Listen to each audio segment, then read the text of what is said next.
السلام عليكم ورحمة الله وبركاته. طلابنا وحبايبنا كتاكيتنا الصغيرين كتاكيت أولى ثانوي، يا أهلا وسهلا بيكم يا أبطال. معاكم سنيور خالد رضا مدرس اللغة الإيطالية. النهاردة إن شاء الله طالعين بالفيديو بتاعنا علشان نستكمل مع بعضينا سلسلة الواجب بتاعنا اللي هو خاص بالوحدة التانية بتاعتنا. الحصة الأخيرة خالص درسنا فيها الأفعال الشاذة وعرفنا إزاي بنصرف الفعل وإزاي بنحل على الأفعال الشاذة.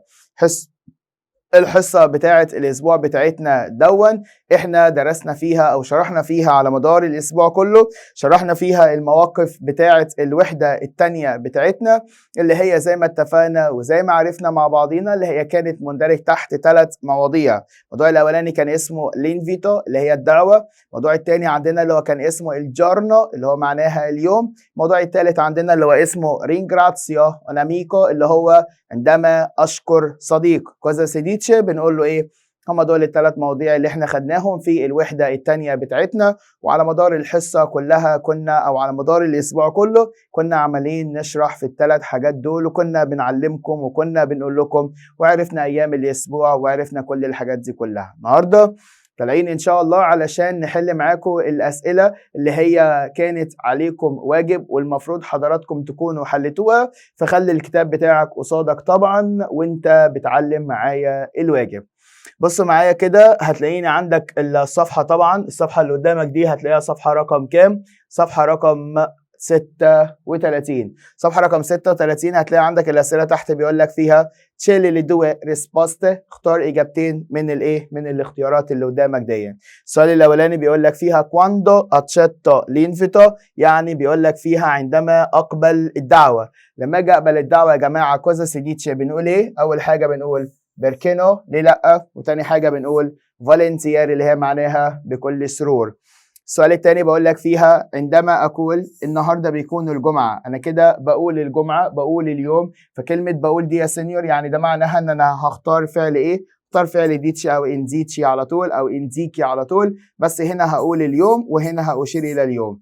ما ينفعش أقول كيا دي لورا لأن ده سؤال عن الساعة، وهنا ما ينفعش أقول ده لأن أنا هنا بتكلم عن الشخصية وهنا بتكلم عن الإيه؟ عن العنوان. اللي بعده رقم 3 فوي فينيري كون مي، ده اسمه اسلوب دعوة، واسلوب الدعوة بتاعي يا سينيور بقوله عندما ادعو صديق او عندما ادعو شخص ما على طول. سؤال رقم 4 بيقول لك فيها نو جراتسي يعني لا شكرا. امتى بقول نو جراتسي؟ امتى اقولها؟ لما اجي ارفض الدعوة يا سينيور، ورفض الدعوة بقولها بريفيوتو لينفيتو او نون اتشيتو لينفيتو، لما ما اقبلش الدعوة بقول ايه؟ بقول له نو جراتسي على طول. جملة رقم 5 عندما أدعو صديق أدعو لإيه بقى؟ أمانجار، للأكل. هدعو للأكل يبقى أنا هدور على أساليب دعوة. أول أسلوب معايا فوي فينيري، تاني أسلوب معايا اسمه كانديتشي دي، تالت أسلوب معايا بركينون فياني. يبقى ده معناه إن أنا أستبعد ده من حساباتي وبستبعد الاختيار إيه من حساباتي. عندي كام اختيار؟ عندي 3. أختار واحد من ال3 يا سينيور ولا 2؟ هنختار 2. فأنهي 2 بقى؟ أول واحد بيقول لك دوبو لا سكولا، بعد المدرسة، أنديامو أبرانزاري يعني هنذهب لكي نتغدى، هنذهب علشان نتغدى مع بعضينا. فوي فينيري عاوز تيجي معانا، فأنا كده بدعو للإيه؟ أنا كده بدعو يا سينيور للأكل، فحل هيكون الأولاني. طب تعالى كده رقم سي بيقول لك كانديتشي دي أنداري أو كونشيرتو، ما رأيك في الذهاب إلى الإيه؟ إلى الحفلة. كده بتدعو لي للأكل؟ لا طبعا، يبقى ده معناها إن حل هيكون غلط ده، والحل الثاني هيكون بركيه نون فياني انكي تو، لماذا لا تأتي أنت أيضا. طيب السؤال اللي بعد كده سؤال رقم كام؟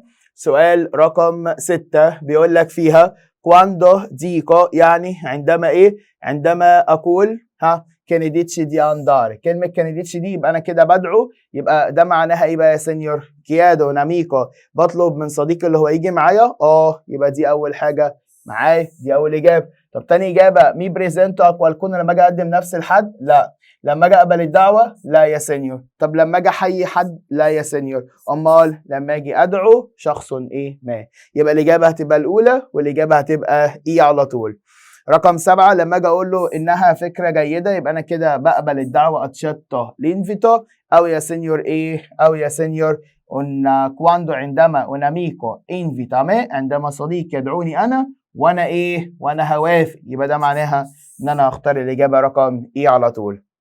8 لما أجي أدعو ماريا السينما، بدعو ماريا للسينما، فبالتالي هستبعد ده وهستبعد إيه تاني يا سينيور؟ وهستبعد نوجراتسي وهستبعد بيركينو. استبعدت الثلاثة، يبقى ما فاضلش غير سي وإي، اللي هو عندك بيقول لك بيركينون فياني وانزيامو هم دول أساليب الدعوة اللي أنا المفروض هدور عليهم على طول. اللي بعده رقم 9 بيقول لك فيها إيه؟ بيقول لك فيها ديكو، أنا بقول فياني كوميه، أنا بقول هل تريد أن تأتي معي إلى الحفلة؟ عندما إيه بقى؟ عندما أرفض لأ. لما أجي يا سينيور أعمل إيه؟ لما أجي أدعو صديق، دي رقم 1. رقم 2 يا سينيور لما أجي أطلب من صديق الذهاب معا إلى الإيه؟ إلى الحفلة، فهو ده الإيه؟ اللي هو ده يا سينيور الإجابة الثانية بتاعتي. اللي بعده بيقول لك برتروبو للأسف نون باسو، أنا لا أستطيع. كده أنا يا سينيور بعمل إيه؟ كده يا سينيور أنا برفض الدعوة، فبالتالي الإجابة اللي هي نوناتشيتو لما ما أقبلش، والإجابة الثانية اللي هي ريفيوتو لينفيتو على طول. 11 انديكو الجورنو، أنا هنا بقول اليوم، فأنا هختار موقف آخره نقطة، يبقى استبعد الثلاثة دول لأن كل دول آخرهم علامات استفهام، وهختار الأولى وهختار الثانية على طول. الأولى اللي بيقول لك فيها النهاردة الجمعة، والتانية اللي بيقول لك فيها النهارده بيكون نهاية الأسبوع. اللي بعده رقم 12 كيادو بسأل، يبقى أنا أروح أدور على علامة الاستفهام، دي آخرها نقطة هستبعدها، دي آخرها نقطة هستبعدها، دي آخرها علامة استفهام، يبقى ده أول إجابة ممكن مش هختارها، ودي أول علامة استفهام تانية، يبقى دي ممكن تكون الإجابة التانية، دي آخرها نقطة يبقى هستبعدها. يبقى حل ينحصر هيكون دي اللي هو معناها النهارده بيكون ايه؟ كيجارنو ايه اوجي، دي الاجابه الاولى. والاجابه الثانيه اللي هي بيقول لك فيها النهارده بيكون الحد، فانا كده بسال بردك عن الايه؟ عن اليوم على طول. جمله رقم 13 بيقول لك فيها ايه؟ جمله رقم 13 بيقول لك فيها quando indico il mio passatempo preferito، عندما اشير الى وقت فراغي المفضل. قلت لك بندور على ميبياتشي، فين يا سينيور ميبياتشي؟ اهي ميبياتشي فار سبورت، يعجبني ممارسة الرياضة، فدي الإجابة الأولى. تاني حاجة بيقول لك بريفريسكو، بفضل إن أنا أعمل الرياضة في وقت الفراغ، دي الإجابة الإيه؟ التانية. واحد يقول لي طب ما هي ميبياتشي هي سينيور، بس خلي بالك ده بيقول لك نون، ده هنا نفاها لك، وأنا هنا ما ينفعش أنفي، أنا بقول لك أنا بحب إيه مش ما بحبش إيه، أنا لازم أختار فعل مثبت.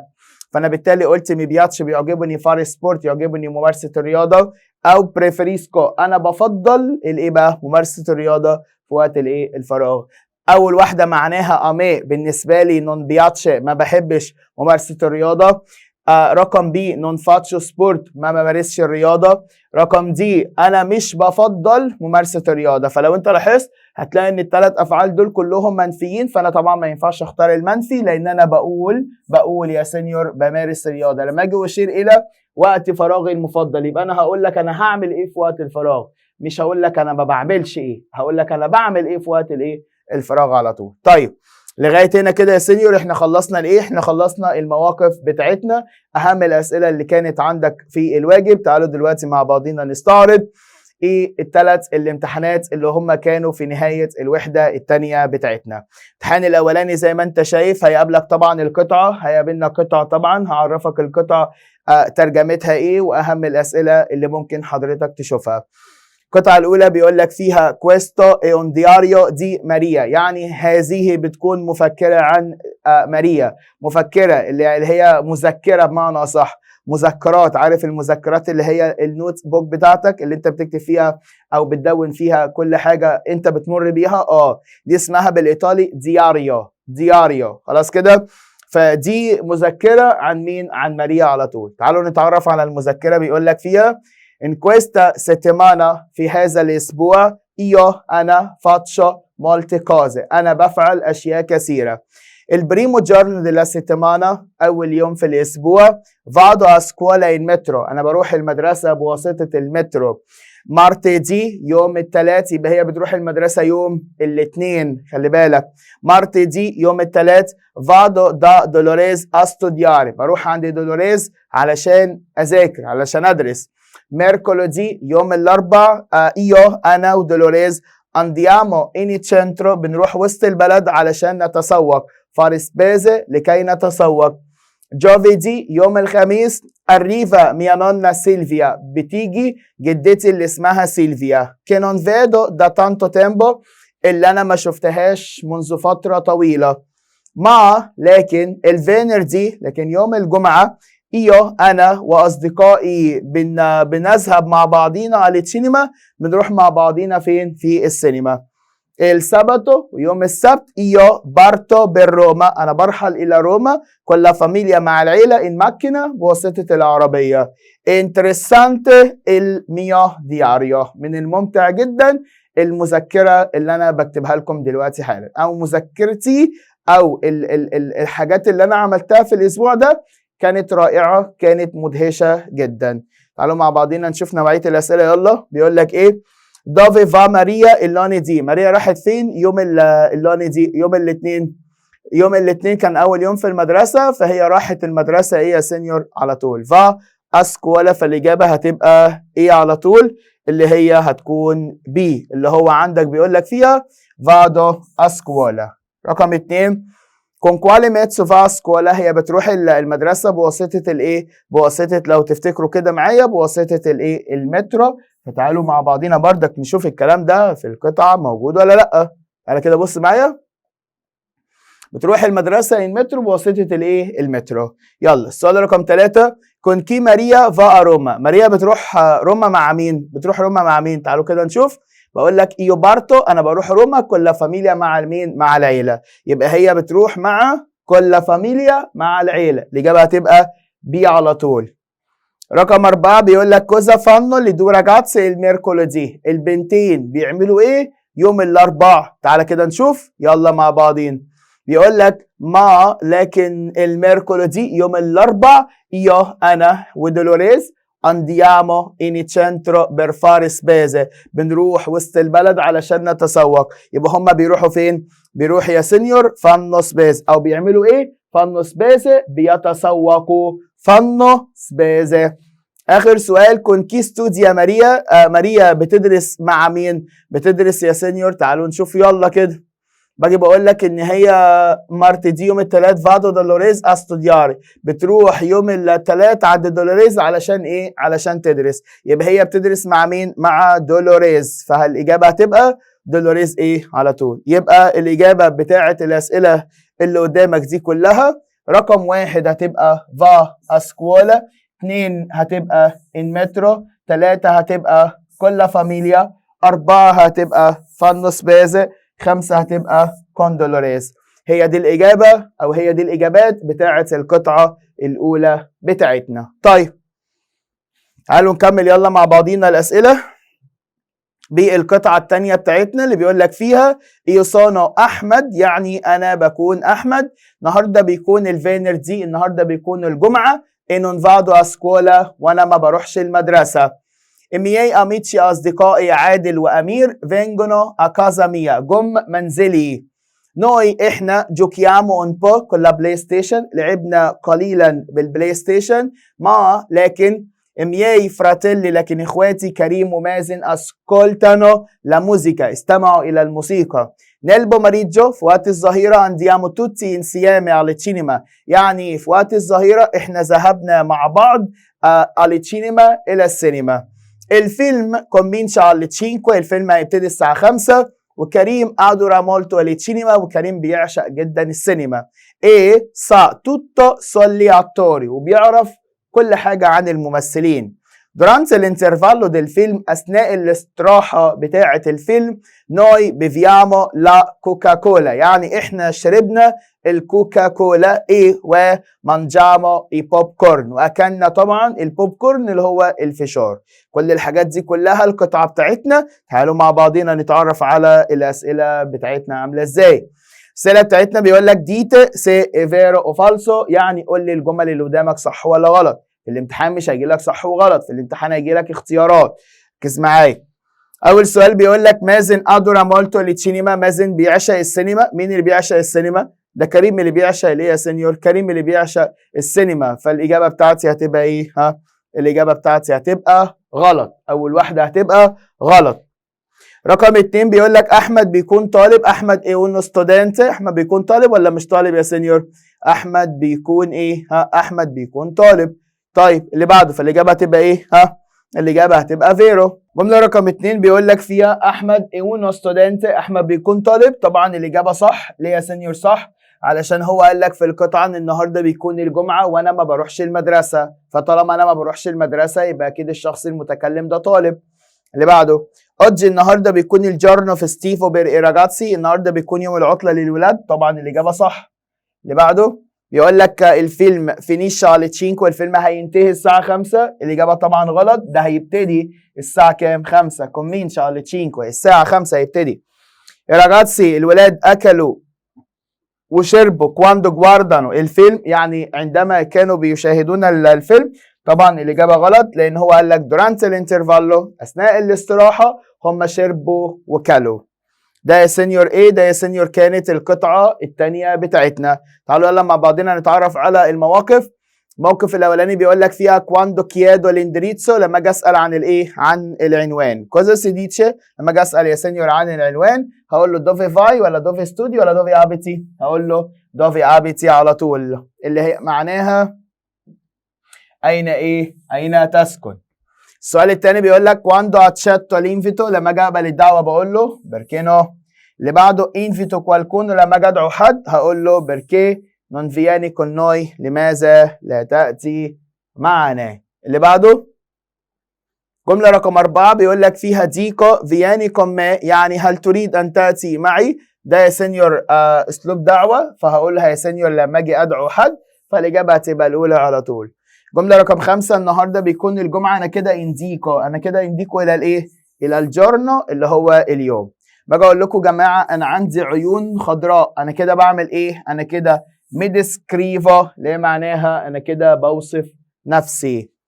نيجي بعد كده على الجرامر بتاعنا، جراماتيكا. يلا اول سؤال بتاعنا بيقول لك ايه؟ بيقول لك حدد الفعل، لان هو بيسال على الافعال الشاذه. حدد الفعل ونحل بالنهايات.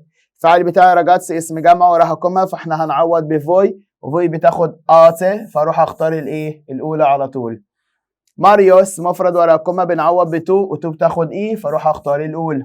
اللي بعده الاستودنتي اسم جمع من غير كوما بنعوض بلورو، لورو بتاخد انو او اونو، فاروح اختار اللي في النص. هنا بيسأل على الصفة، والصفة بتتبع الموصوف. من الموصوف؟ لوتزيا عم. عم مين؟ عم لاور. بوصف العم مش هوصف لاورا. لوتزيا مفرد مذكر، فالصفة اللي اختارها او او ايه. راح ادور على الاو مش موجود، هدور على الايه؟ موجودة يا سينيور في الاولى بس، يبقى هي اللي هختارها على طول. 5 بيسألك على أداة الاستفهام بتاعتك، والأداة اللي هنا هختارها أداة تانية اللي اسمها كوانتي، علشان ده مصطلح اسمه كوانتي ماتيريه. كوانتي ماتيريه ستودي، كم عدد المواد اللي انت بتدرسها، كم عدد. واخترت كوانتي دي عشان دي جمع مؤنث، ما اخترتش دي عشان دي جمع مذكر، وكم بمعنى كيف ما ينفعش اصلا اختارها. هنا بيسألك على صفة، هوصف اوناتشيتا مفرد مؤنث او ايه، راح ادور على مش موجوده، هدور على ايه؟ موجوده يا سينيور في الاولى والاخيره. عايز شاذ ولا صحيح؟ انا عايز شاذ، والاولى دي هي الصفه الشاذه اللي انا المفروض اختارها. رقم 7 اسم مفرد وراه كوما، فاحنا بنعوض بتو، وتو بتاخد النهايه اللي اسمها ايه. فين الايه؟ اهي، فاروح اختارها على طول. السؤال المقالي، يا اهلا بيك. السؤال المقالي طبعا اللي هو سؤال الايميل اللي قدامكم دوت. اول حاجه زي ما اتفقنا وزي احنا بنعملها كده لو انتوا فاكرين، يعني اول حاجه بنعملها يا سينيور كنا بنرد التحيه، ورد التحيه عندنا في الايطالي بنفس التحيه، حياك بتشاو، قول له تشاو على طول. هل في هنا اسم شخص معرفولك؟ لا، يبقى انا هرد على التحيه واسكت على طول. بعد ما ارد على التحيه هروح ادور على اول سؤال. فين اول سؤال؟ اكيورا فاي الي تشينيما. فين اداه الاستفهام؟ اكيورا. فين الفعل؟ فاي، هو عامل مقص. الفعل ده يا سينيور كان بيتحول في الإجابة لفادو. أرجع على الأداة. أكيورا دي كنا بنجاوب عليها إزاي؟ اللي زائد رقم، فأقول له اللي 8. في أي ساعة تذهب إلى السينما؟ فأنا بقول له أنا أذهب الساعة 8. الساعة 8 أنا بروح الإيه؟ بروح السينما على طول. السؤال التاني بيقول لك إيه؟ بوسو فينيري كونتي، يعني أنا أقدر أجي معاك، أنا أقدر أجي معاك. فأنت في الحالة دي هتقول له إيه؟ هترد عليه على طول، هتقول له بركينو. ليه لأ؟ عارف هو هنا بيعمل ايه؟ هو هنا بيدعو. هو هنا بيدعو نفسه اللي هو يجي معاك. يقول لك ايه؟ هو انا ممكن اجي معاك؟ انا كده بعمل ايه؟ انا بدعو نفسي ان انا اجي معاك الايه؟ المكان ده. فانا بقول لك ممكن اجي معاك السينما، فانا هاجي اقول لك ايه؟ بركنه ليه لا؟ ما هو انا لما اجي ارد عليك هنا يا اما هقبل الدعوه يا اما هرفض الدعوه، يا اما هقبل فاقول لك ليه لا تعالى معايا، يا اما هرفض هقول لك نو لا ما مش هتيجي معلش انا اسف. وصلت ولا ما وصلتش؟ يبقى انا عندي السؤال الثاني اللي قدامك ده مش سؤال عادي، بل بالعكس ده اسلوب دعوه. فاسلوب دعوه جايبه لك على هيئه سؤال. فانت لما تيجي ترد على السؤال اللي هو خاص باسلوب الدعوه، ما تيجي ترد عليه يا اما هتقبل فهتقول بركنو، يا اما هترفض فهتقول له نو جراتسي لا شكرا على طول. ده كان الامتحان الاولاني اللي عندنا في الوحده الثانيه بتاعتنا. الامتحان الثالث بيقول لك في ايه؟ الامتحان الثاني بيقول لك في ايه؟ تشاو يعني اهلا، سونو جلوريا اسمي جلوريا، يو ابيتو انا ساكنه فيتشينو ا جوليا ساكنه قريبه من جوليا، وباولو ودينو ساكنه قريبه من الثلاثه دول. الكوني فالتي في بعض المرات او في بعض الاحيان، usciamo insieme احنا بنخرج مع بعضينا. Però è molto difficile decidere dove andiamo perché non abbiamo gli stessi interessi. يعني احنا في بعض المرات او في بعض الاحيان احنا بنخرج مع بعضينا، ومع ذلك يا سينيور بيرو يعني مع ذلك è molto difficile من الصعب جدا، è molto difficile من الصعب جدا decidere نحن نقرر dove اين andiamo اين نذهب، من الصعب ان احنا نقرر احنا هنروح فين. perché لأن non abbiamo le stesse interessi لأن احنا ليس لدينا نفس الاهتمامات. stesse interesse حافظينها من ضمن التعبيرات اللي كنا واخدينها. stesse interesse معناها نفس الاهتمامات. اللي بعده أنا adoro il cinema أنا بحب جدا السينما وبعشق السينما. e so tutto sugli attori فعل so فعل بمعنى يعرف، so فعل بمعنى يعرف، so tutto بعرف كل حاجة عن الممثلين. الميو attore preferito si chiama Orlando Bloom يعني ممثلي المفضل بيكون أورلاندو بلوم. أنا vado ogni sabato بروح كل سبت كل madre على السينما، بروح كل يوم سبت إلى السينما مع الأم. باولو وجوليا preferiscono il teatro على السينما يعني باولو وجوليا بيفضلوا المسرح عن السينما، بيفضلوا التياترو المسرح على السينما على السينما على طول. دينو بالنسبة لدينو بياتشي بيعجبه جدا جوكاري كالتشو اللي هو لعب كرة القدم، اجوارداري ومشاهدة لا تلفزيوني اكازا ومشاهدة التلفاز فين؟ في المنزل على طول. طيب تعالوا مع بعضين يلا على السؤال الاولاني. بيقول لك جلوريا وجوليا ودينو وباولو بيعملوا ايه؟ نون امانو وشيري انسيام ما بيحبوش يخرجوا مع بعض، ولا اسكنوا انسيام alcune volte بيخرجوا مع بعض في بعض الاحيان او في بعض المرات، ولا نون اسكنوا ماي ما بيخرجوش خالص مع بعض، ولا اسكنوا سيمبري انسيام ولا بيخرجوا دايما مع بعض. طبعا الاجابه هتبقى بي اللي هي اسكنوا انسيام alcune volte يعني بيخرجوا احيانا ايه؟ بعض المرات. اللي بعده جلوريا سا توتو جلوريا عارفه كل حاجه عن الاصدقاء ولا عن السينما ولا عن الرياضه ولا عن المدرسه؟ طبعا هي عارفه كل حاجه عن الممثلين يعني ده معناها عارفه كل حاجه عن السينما. اللي بعده جواندو جلوريا فا تياترو جلوريا بتروح امتى المسرح؟ بيقول لك بتروح امتى بقى المسرح؟ يقول لك انا فادو اوني ساباتو كل مادرا على السينما انا بروح كل يوم سبت مع الام فين؟ في السينما. باولو وجوليا بريفريسكونو التياترو بيفضلوا المسرح عن الايه؟ عن السينما، فبالتالي هم بيروحوا كل ايه؟ كل اوني جورنو كل يوم؟ لا. طب اوني ميزي كل شهر؟ لا. اوني انو كل سنه؟ لا. اوني ستيمانا كل اسبوع؟ بيروحوا كل ايه؟ كل اسبوع على طول.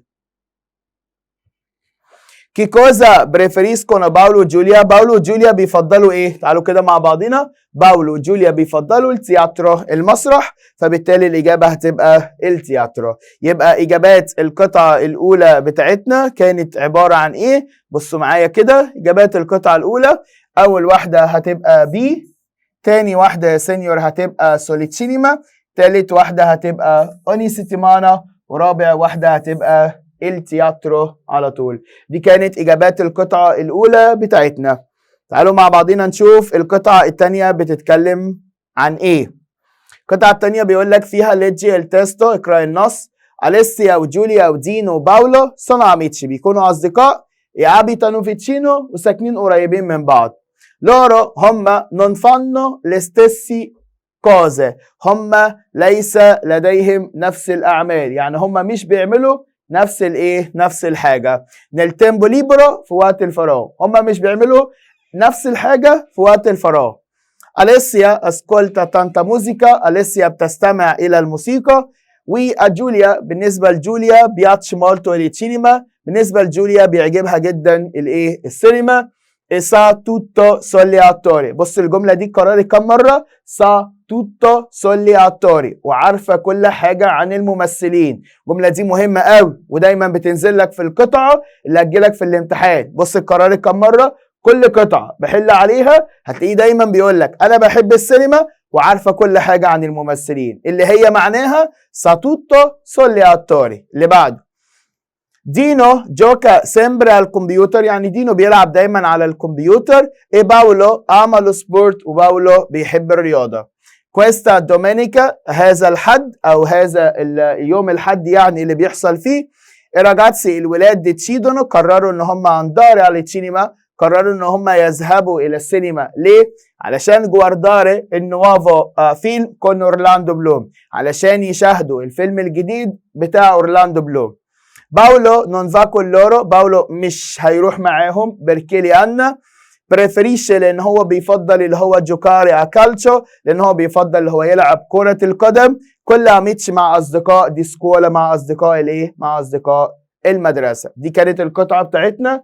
تعالوا نشوف اهم الاسئله. السؤال الاولاني بيقول لك فيكي كوزا بياتشي دينو، يعني دينو كان بيعجبه ايه؟ افتكروا كده دينو كان بيعجبه ايه بقى؟ في القطعه بتاعتنا بقول لك ان دينو جوكا سيمبر على الكمبيوتر، دينو كان بيحب يلعب جدا على الكمبيوتر. فالاجابه هتبقى بيمارس الرياضه، ولا بيستمع للموسيقى، ولا جوارداري فيلم، ولا جوكاري ني بونتي انترنت. طبعا يا سينيور هيبقى جوكاري ني بونتي انترنت، لان هو بيحب يلعب على الانترنت، لانه كان بيحب يلعب على الكمبيوتر، فاكيد بيروح ايه؟ بيحب يروح السايبر ويلعب فيه. فالاجابه هتبقى دي. السؤال الثاني كده يا راجاتسي مين من الولاد بيحب يشاهد الافلام؟ تعالى كده نشوف مين بيحب يشاهد الافلام اللي عندنا. بيقول لك تن تن تن تن تن، بيقول لك ان دينو جوليا بالنسبه لجوليا بيعجبها جدا السينما وعارفه كل حاجه عن الممثلين، لكن دينو ما بيحبش. يبقى جوليا اللي بتحب.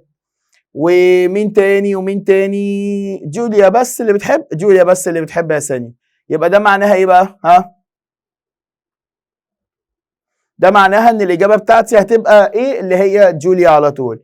رقم 3 بيقول لك كوزا فا ماذا يفعل باولو الفيني ستمانا، باولو بيعمل ايه في نهايه الاسبوع؟ تعالوا نرجع ونشوف باولو.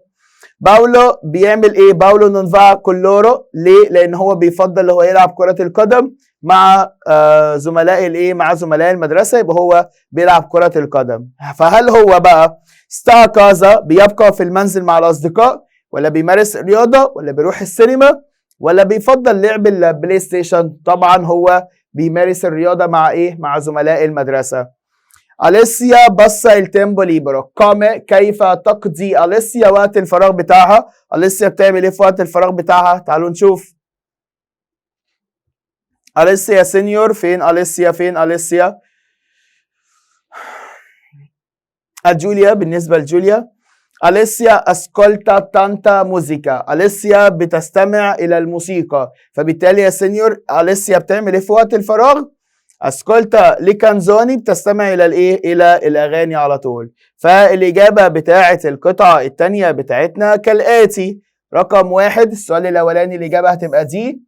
السؤال الثاني هتبقى جوليا. السؤال الثالث يا سينيور اللي هو بيمارس الرياضه. السؤال الرابع هيكون اسكولتا ليكانزوني على طول. دي الاجابات بتاعه القطعه الثانيه بتاعتنا. تعالوا نكمل يلا ونروح نشوف المواقف. شيل اللي دو ريسبوستي، اختار اجابتين. يلا السؤال الاولاني بيقول لك في كواندو ريفيوتو لينفيتو، لما اجي ارفض الدعوه هقول له مي ديسبياتشي وسيفوني، وهقول له نو جراتسي، لا شكرا. لما اجي اشير الى وقت الفراغ بتاعي فهقول له ايه؟ مي بياتشي، ادي هو اول واحده. وتاني حاجه يا سينيور هقول له مي بياتشي التانيه. هستبعد نون، هستبعدها خالص لان انا مش عايز اداه نفي، انا عايز جمله مثبته. اوجي الى دومينيكا، النهارده بيكون الحد، فانا كده انديكو الجارنو وانديكو الجارنو. اللي بعده جمله رقم 4 بيقول لك فيها كواندو انفيتو a qualcuno، يعني عندما ادعو شخص ما. كوزا سيديتشي هقول له ايه؟ هقول له perché non vieni con me، ادي الاجابه الاولى. والاجابه الثانيه كانديتشي دي. هم دول اساليب الدعوه اللي احنا كنا واخدينهم، لان ده وده، والاثنين دول بقولهم في قبول الدعوه، وده بقوله لما اجي اشكر حد. اللي بعده جرامر. يلا انا ودينو لو شلناها بنعوض بنوي، والنوي بتاخد ايامه، فالاجابه هتبقى الاخيره. رقم 2 الفيني ستيمانا لا فاميليا، لو شلناها بنعوض بلاي، ولاي بتاخد او ايه، فاروح اختار الاولى. جمله رقم 3 انطونيو اي فرانشيسكو، لو شلناها بنعوض بلورو، ولورو بتاخد اونو، فاروح اختار الثالثه على طول.